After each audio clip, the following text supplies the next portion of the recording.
Produksi Almond berapa lama? Terus terang agak sulit untuk mengingat secara detailnya. Kenapa? Karena sampai dengan hari ini itu kan sekitar 3 tahun kalau saya tidak salah ya. Mungkin kalau kita boleh merekonstruksi ulang di pikiran saya mungkin sekitar 1 tahun gitu ya. Cukup lama ya karena memang ada beberapa tantangan-tantangan tersendiri lah ya yang mungkin nanti saya ceritain di belakang. Proses pembuatan album Almond tuh sebenarnya kita udah mulai dari tahun 2021 sampai 2023. Tapi sebelumnya udah pernah kita ngulik beberapa album dari sebelum tahun 2021.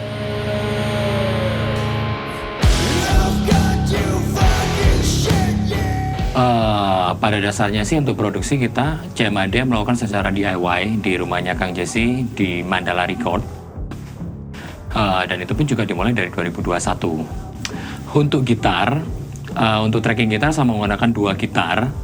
Yang pertama adalah menggunakan Les Paul SG dan yang gitar kedua adalah menggunakan Fender Telecaster Deluxe Crazy Flat. Yang jelas dalam penggunaan 2 gitar tersebut, karena di materi In the State of the Almond Tree saya menggunakan 3 tuning gitar yang berbeda. Maka dari itu saya juga dari segi sound, saya membutuhkan suatu sound yang sangat-sangat hard. Itu menggunakan SG-nya untuk breakdown lagu yang seperti stoner dan lebih cenderung ke hard rock atau heavy-nya. Terus kemudian untuk yang lebih materi, yang lebih ke alternatifnya, saya menggunakan Fender Telecaster Deluxe-nya. Dan itu pun dikarenakan pada album ini, materi ini saya semua yang mengurusin untuk manajemen gitarnya, saya juga menggunakan 2 ampli. Yang pertama adalah Marshall JCM 800 dan juga Orange, kalau nggak salah Orange UR80. JCM 800-nya untuk menciptakan atau menimbulkan karakter suara yang lebih hard, mid, high. Untuk yang Orange-nya, saya butuh sound yang karakternya lebih woolly, seperti halnya band-band dari kota Seattle seperti Alice in Chains, Soundgarden, Melvin. Saya butuh hal itu untuk lebih menekankan bahwasanya album ini adalah album yang dikerjakan oleh CMAD yang berbeda dengan album sebelumnya. Album ini harus lebih ke grunge, lebih yang minimal bisa membackup atau menyesuaikan dengan gear yang tentunya pada album ini kita menggunakan analog atau stompbox, tidak lagi memakai digital. Kalau produksi hampir 100% mungkin produksi di studio rumah saya. Kita mau benar-benar kita produksi sendiri, dalam artian take itu kita take sendiri, dan yang paling unik menurut saya adalah kita balik ke analog gitu.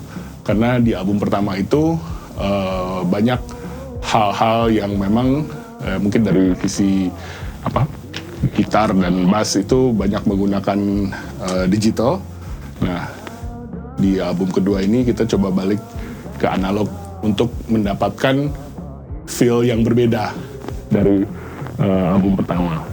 Secara kalau detailnya sampai ke tipenya apa mereknya itu terus terang lupa ya. Dari sumber suara dengan ditodong dengan mic itu juga menurut saya jadi tantangan tersendiri juga, karena ya terus terang itu kita belum pernah lakukan.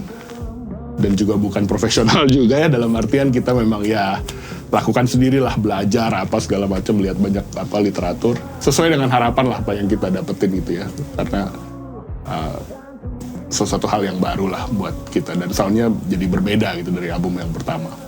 Saya menggunakan gitar Fender Jazz Bass ya, Mexico. Kenapa saya pakai itu? Karena saya memilih untuk sound yang agak 90s. Dan untuk tuningan saya pakai DG. Etnik Hindinya lebih dapat kalau DG.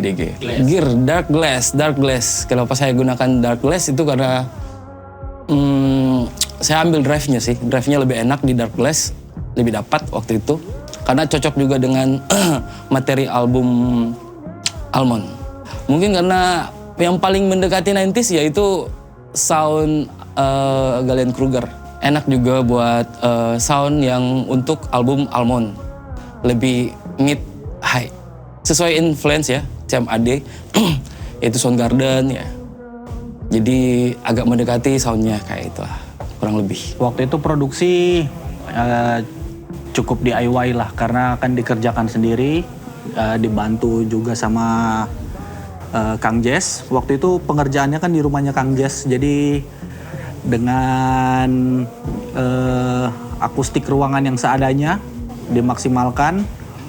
Makanya waktu itu pokoknya setiap pengen tracking atau apa pasti kita datang duluan dengan Kang Jess, karena harus cari posisi miking yang betul supaya DP output suara juga bagus. Baru alat waktu itu lupa ya, karena waktu itu kan pakai drum dari Kang Jess. Cuman waktu itu sempat ngobrol dengan Kang Jess untuk kick, sampai akhirnya memutuskan untuk pakai kick bawaan dari drum tersebut. Yang tadinya tuh kita pengen pakai kick, aduh lupa itu berapa, 24, 26, 28 gitu DP diameter, lupa.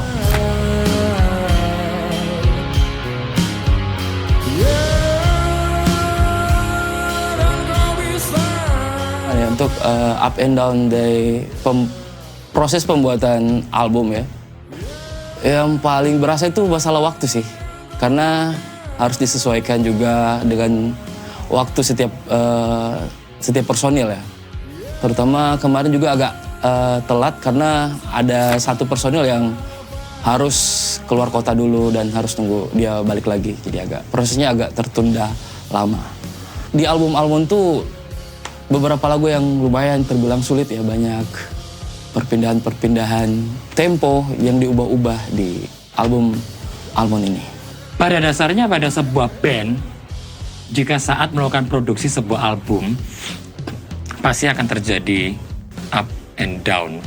Untuk down-nya mungkin karena proses album ini begitu lama, tidak sesuai dengan ekspektasi kami, CMAD, baik dari segi personil juga, ditambah lagi banyaknya drama. Dan saya rasa sih itu yang membuat kami down, karena banyak waktu dan juga kendala yang harus kami alami. Baik itu dari segi COVID, karena album ini diproduksi itu memasuki era COVID, pandemi COVID yang sangat-sangat memang menyita banyak waktu, tenaga, dan pikiran. Untuk up-nya sendiri, saya rasa dikarenakan kita melakukan sebuah eksperimen yang biasanya CMAD harus tracking, bermain itu menggunakan alat digital, dan ini harus stompbox, lebih natural. Kita harus mencari sound yang cocok, karakter yang cocok. Kemudian saya juga harus ngoreksi teman-teman juga sebagai quality control di band ini, apakah itu masih relevan atau tidak, masih masuk atau tidak dengan sound-sound tersebut, dengan materi. Ditambah lagi dengan, ya saya rasa sih lirik itu yang paling berat, yang hingga membutuhkan waktu yang sangat-sangat lama. Harus ngecek lagi apakah lirik ini betul-betul masih nyambung dalam satu benang merah pada sebuah album yang kita kerjakan. Dulu di album pertama itu semuanya dari efek digital masuk ke pakai DI, langsung masuk ke komputer gitu ya untuk direkam. Nah kalau yang sekarang ya kita dari gitar ke efek analog ke amplifier via mic baru masuk ke komputer gitu. Nah di situ justru sebenarnya yang menjadi keseruannya di situ gitu, karena nggak mudah gitu, tapi justru enak gitu ya. Yang harinya tuh banyak ruang yang kita bisa eksplorasi untuk bisa mendapatkan sound yang pengen dicapai gitu. Nah mungkin itu juga salah satunya membuat proses rekamannya agak panjang gitu ya, karena pada saat kita coba ternyata tidak semudah itu, kita eksplorasi dapat hasil yang lebih baik gitu. Take drum itu kan tidak sesimpel, mohon maaf ya, bukan memudah bukan menganggap remeh untuk take gitar atau bass gitu ya, atau bahkan vokal. Tapi drum itu kan banyak sekali sumber suara yang harus diambil gitu ya, dan berarti itu juga membutuhkan mic yang lebih dari satu gitu. Nah itu yang menarik sekali gitu buat saya, mungkin karena background saya juga seorang drummer, jadi itu menjadi hal yang mengasyikan lah buat saya gitu. Nah bedanya dengan album pertama, drum itu kita take di studio profesional gitu ya, di teman kita Valen di Dukcas ya kalau nggak salah dulu ya. Nah sekarang dari proses belajar yang belajar sendiri ya, kita coba bikin itu di studio saya di rumah gitu. Nah itu lah mengasihkan lah di situ. Jadi proses untuk menangkap sumber suara itu dengan berbagai macam alat-alat seperti mic dan angle-nya juga, itu yang sangat menarik lah buat saya untuk dilalui gitu. Tapi ya kalau misalkan untuk detailnya alat-alatnya terus terang lupa ya, mohon maaf. Jadi ya mungkin itu yang berkesan di kepala saya dan pengalamannya itu. Ya kami secara normal kami butuh waktu untuk selain memikirkan masalah album, kami sendiri juga butuh waktu untuk ngurusin keluarga masing-masing, ada pekerjaan. Kemudian yang itu berakibat sangat-sangat ya besar sekali untuk pembuatan album ini, hingga molor sampai 2 tahun. Tapi album ini sangat memberikan sebuah tantangan yang sangat besar sekali. Saya yang sudah mulai untuk konsisten bahwasanya album ini harus memiliki ciri khas yang berbeda, dengan cara ya saya memberikan tuning yang berbeda pada album ini. Ada 3 tuning gitar, kemudian juga karakter vokal saya yang ternyata power saya yang kurang, jadi otomatis tuning itu harus turun setengah, dan ternyata mengalami kesulitan yang lain, tantangan yang berbeda, hingga membuat saya harus susah untuk menyanyikan pada sebuah satu materi, hingga membuat saya itu tidak butuh lagi untuk guide gitar, guide bass, dan metronom.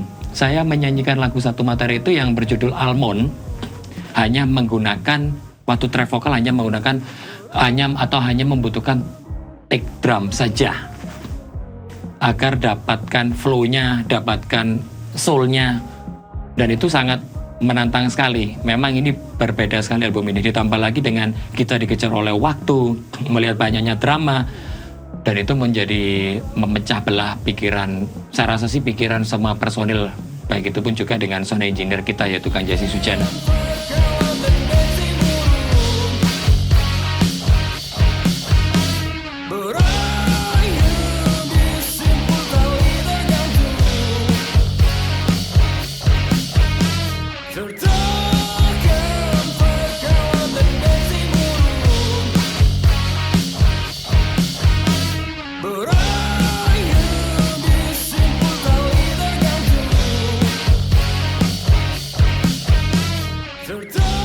Pada dasarnya album In The Shade of the Almond Tree ini tidak ada dan tidak pernah terfikirkan oleh JMAD sendiri. Awalnya album ini kami sudah punya album sendiri, materi juga udah lengkap, artwork juga lengkap. Itu terjadi pada 2019 di Jakarta saat kami melakukan diskusi untuk album berikutnya. Namun dikarenakan banyak hal, banyak drama yang terjadi, saya harus menarik beberapa materi yang ternyata tidak sesuai atau tidak relate, dan itulah yang menjadikan kami untuk membuat album yang berbeda. Hingga saya terinspirasi pada sebuah kacang almond, yang memang notabene kita pasti tahu kacang itu, dibalik kacang yang enak dan gurih, itu menyimpan suatu hal yang sangat membahayakan. Kacang almond mentah itu memiliki kandungan amigdalin glikosida. Jika kita konsumsi terlalu berlebihan akan membuat senyawa tersebut menjadi racun cyanida. Hal itulah saya berpikir bahwasanya hal ini sangat relate dengan beberapa tema atau materi album keseluruhan yang membahas tentang siklus kehidupan manusia dari mulai awal hingga dia merasakan sakit dan meninggal. Di balik suatu kehidupan yang nyaman, yang enak dan tentram, itu pasti akan ada kesulitan dan juga suatu hal yang sangat-sangat ngeri. Dan saya rasa tema album ini cocok dan sangat relate sekali dengan apa yang ada atau apa yang saya bahas pada kebanyakan materi yang ada yang siap untuk dibungkus menjadi sebuah album.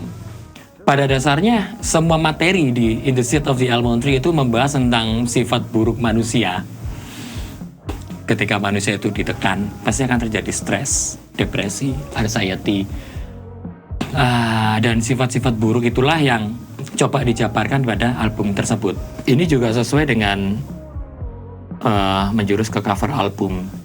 Hal ini juga kita sudah diskusikan ke artwork dari album ini. In the Shade of the Almond Tree adalah Ferdy Kaladu. Saya ingin menceritakan album ini sesuai dengan apa yang nanti dijabarkan menjadi sebuah artwork sampul agar korelasinya tetap satu. Dan ternyata Ferdy Kaladu lah yang bisa membuat cover album ini nyampe pesannya. Dan ini suatu hal yang sangat-sangat unik. Pada saat pembuatan cover album tersebut, dia memiliki suatu proses yang berbeda.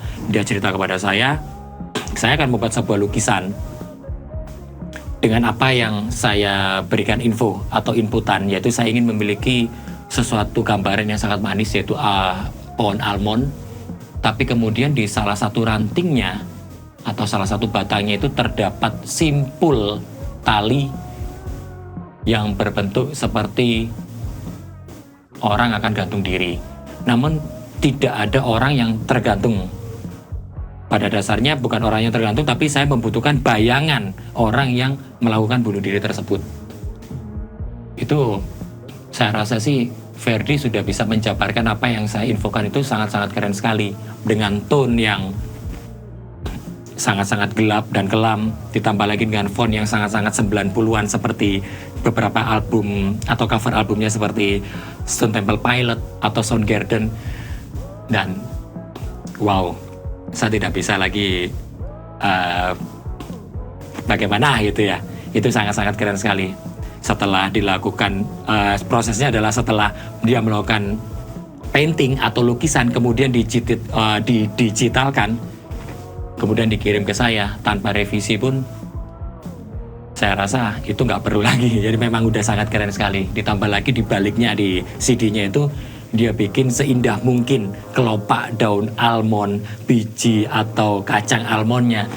Itu udah mencakup semua pada tema album tersebut. Pada saat pengerjaan Sister, itu tidak disangka-sangka ternyata Kemal mengisi yang harusnya lagu ini datar, karena kita cuma bermain emosi dari lirik Sister yang menceritakan seorang yang hubungan sekandung, sedarah, yang harusnya kekuatan lagu ini hanya ada di lirik, tapi ternyata pada saat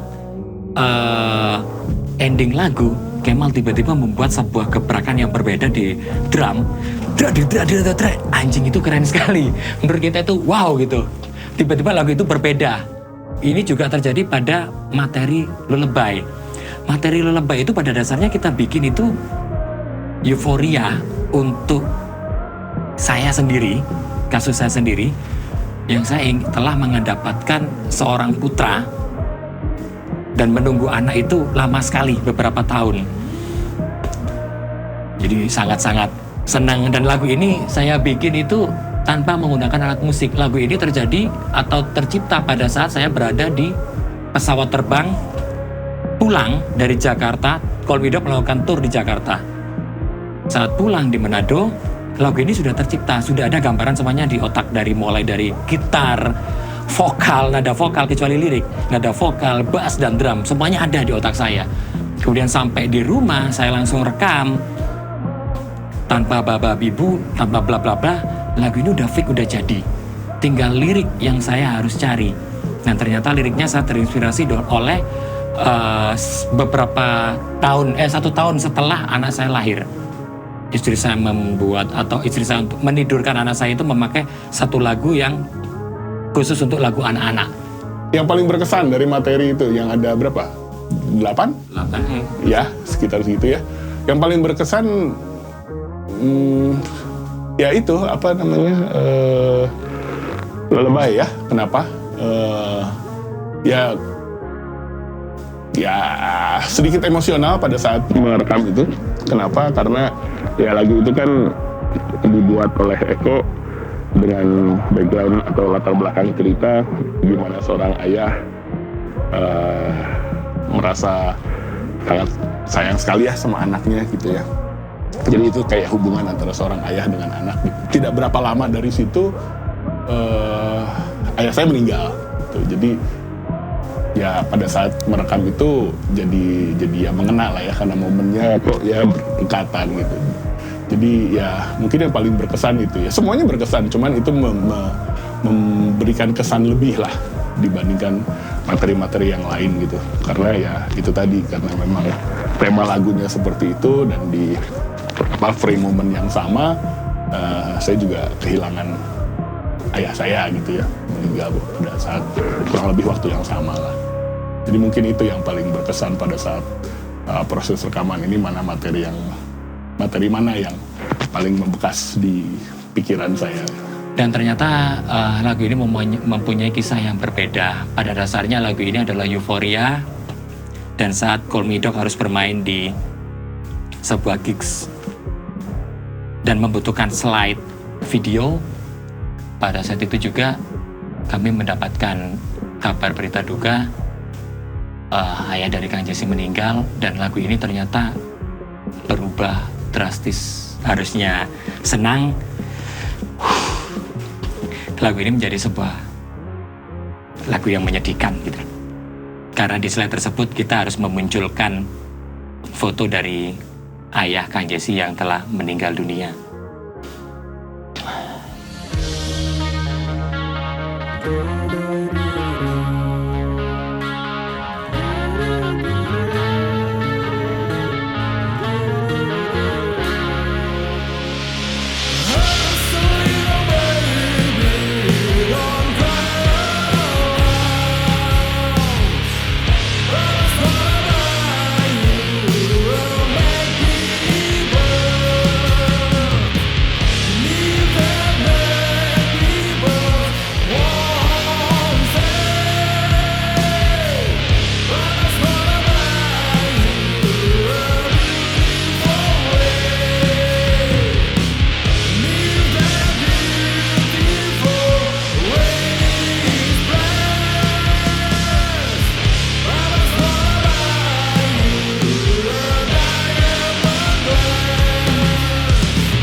Jadi ini Lullaby.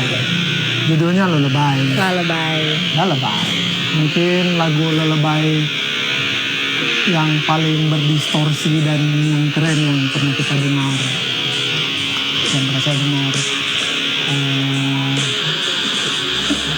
Ada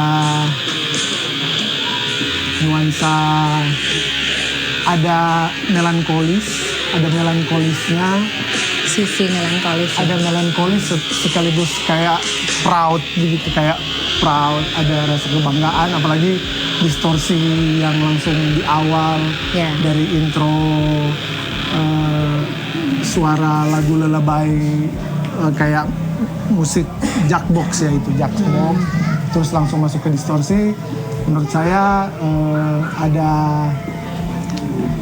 kayak kalau secara pribadi mungkin emosi yang bercampur aduk menurut pendapat saya. Jadi ada melankolis, ada sedih, ada bangga, Ada sisi relate dengan posisi sebagai orang tua, ya sebagai bapak. mungkin liriknya Ya, karena mungkin- mention juga kan di liriknya itu disebutkan juga lebih spesifik proudnya sebagai seorang ayah gitu ya, tanggung jawabnya papa seperti apa. mungkin teman-teman CMAD di lagu ini jadi kebapakan yang Sosok ya, sosok jadi bapak yang berdistorsi lah. Ya, ada sisi pemberontakan tersendiri mungkin Ya, lagu- dari lagu- jiwa-jiwa bapak-bapak gitu ya. Lagu-lagu yang liriknya mungkin melankolis soal anak, ternyata bisa bikin distorsi juga, maksudnya Ya. dibikin dengan versi distorsi.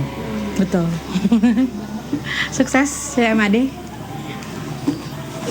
Ini sih keren sekali sih menurut kita. DP lirik le, walaupun kita belum mengalami mar. Ini tersentuh, bikin merinding tuh bulu-bulu nyawa lah. Ini mantap sih ini. Halo, saya Roger. Halo, saya Jefta. Kami dari Mospit Records. Kenapa kami mengajak Call Me Dog? Ya mungkin coba jelaskan kenapa Call Me Dog itu orang ajak gabung bersama-sama di label. Lain ada hubungan pertemanan. Mas Eko memang sudah kenal lama juga ya. Kenal lama. Udah sekitaran ya lebih lah. Berapa ya? Lebih. Udah lebih lah ya. Lebih di atas 5 tahunan lah lebih. Selain dari pertemanan, hubungan, dan juga mungkin yang terlintas dari Mas Eko juga ya cocoknya dengan Mospit Records. Terus selain juga dari situ Mospit Records juga sekarang juga sudah ada personil baru. Dan juga setelah dilihat ternyata dari personil baru juga ternyata antusias juga untuk di dalam Mospit Records. Makanya kayak ya udah karena semua juga itu oke, ya kita jalan aja bareng gitu.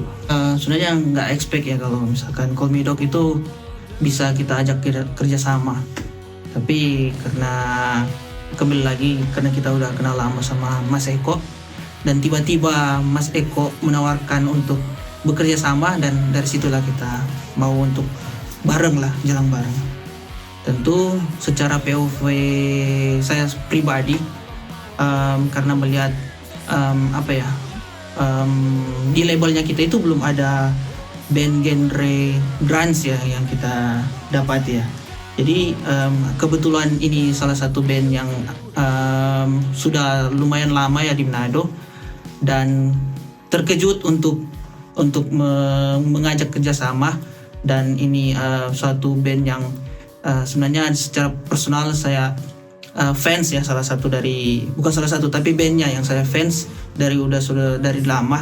Terus ya kalau saya melihat ini akan menjadi kerjasama yang besar kalau misalkan kita bisa mengajak Call Me Dog, dan ternyata respon dari Mas Eko dan teman-teman mereka sangat tertarik dengan Mospit Records. Dan kita pun sendiri di Mospit Record sangat terbuka lebar ya untuk bekerja sama. Cuma kalau misalkan dari kalau sama sih, kalau intinya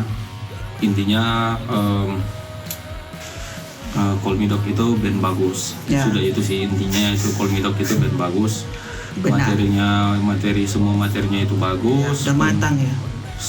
Liriknya bagus, penulisan musiknya bagus. Ya intinya Call Me Dog itu produk bagus lah. Maksudnya nggak perlu lama-lama lah, kalau misalnya ternyata kita harus sama-sama ya udah jalan aja Tambah sama-sama. juga mereka senior ya. Ya abang-abang lah, Abang-abang lah. kanda-kanda. Kanda-kanda. Jadi sudah jalan aja sih. Ya.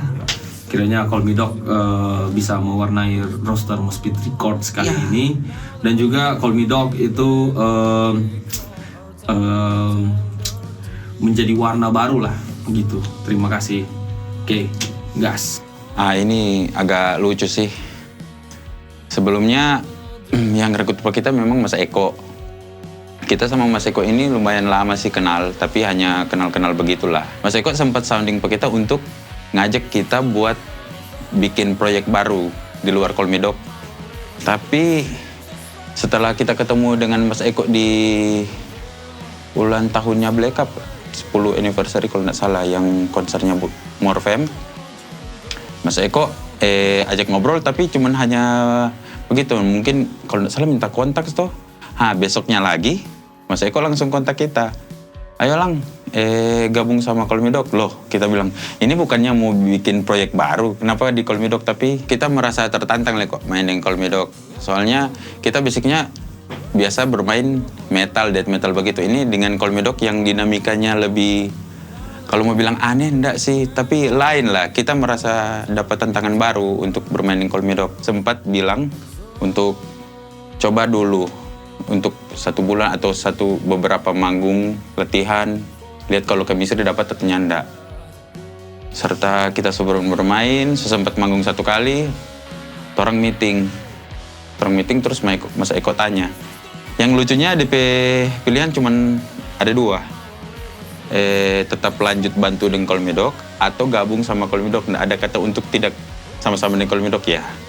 Ya udah ya, kita memutuskan untuk bareng-bareng dengan Call Me Dog. Panjang sih sebenarnya ini kalau mau dijabarkan ya, tapi ya awalnya itu pertama resah ya gitu. Resahnya itu lebih memikirkan gini, apa saya bisa memenuhi ekspektasi dari anak-anak Call Me Dog gitu.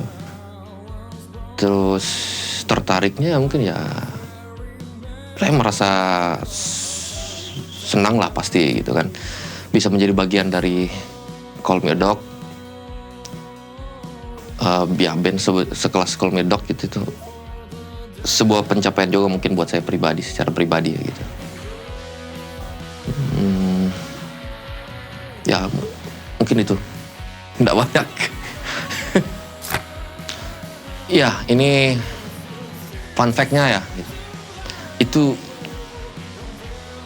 sebenarnya sudah lama ya. Pertama kali ketemu itu dengan Mas Eko. Itu di salah satu event gigs pada waktu itu. Terus ngobrol-ngobrol nggak lama, tukeran kontak WA. Tapi fun fact-nya ya itu tadi, kurang lebih setahun itu tidak ada komunikasi. Cuman ya itu tukeran nomor WA tersimpan di kontak handphone, ya sudah begitu, tidak ada komunikasi. Kurang lebih setahun. Nanti setelah itu baru ketemunya di kafe, di salah satu kafe, terus ngobrol-ngobrol bareng. Sampai akhirnya ditawarin mau nggak gabung gitu. Nah tapi ini fun fact lagi. Pada awal ditawarin itu sebenarnya ditawarin itu 3 kali. Ditawarkan pertama itu dan kedua sempat nolak, bukan nolak sih tapi ragu gitu. Ya itu ragunya karena saya merasa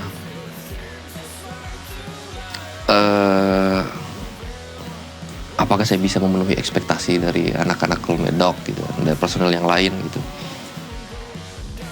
Tapi sejauh ini ternyata setelah gabung fun di dalam